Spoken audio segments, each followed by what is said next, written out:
कम पानी एवं बेसी पानी पीवार 10टी क्षति। कम पानी पीवा द्वारा नंबर 1 परिस्रार रंग अत्यधिक हलदिया होई जाए।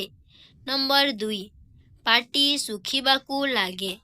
नंबर 3 क्लांत अनुभव हुए। नंबर 4 मुहरे अधिक व्रण होई थाए। नंबर 5 पाचन तंत्र संबंधी रोग होई थाए। नंबर 6 दीर्घ समय धरी रोग रही जाई थाए।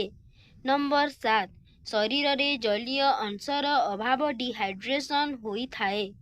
नंबर 8 कोष्ठकाठिन्य जलापोड़ा एसिडिटी एवं अल्पर रोगर संभावना होई थाए। नंबर 9 किडनी संबंधी समस्या होई पारे। नंबर 10 परिस्रा रे जलापोड़ा होई थाए। अत्यधिक पानी पीवार क्षति। नंबर 1 शरीर रे रक्तर स्तर कम होई थाए।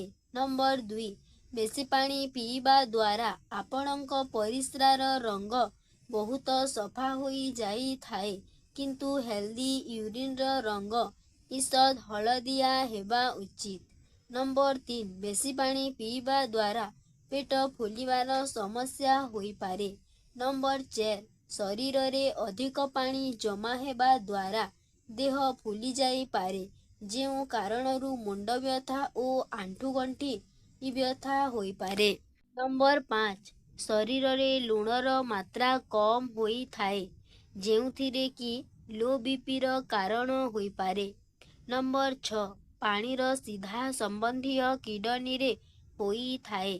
जेते अधिक पानी पीबे सेते अधिक काम किडनी को करिबाकू पड़ी थाए जहा द्वारा शरीर रे दुर्बल और क्लांत अनुभव होई थाए।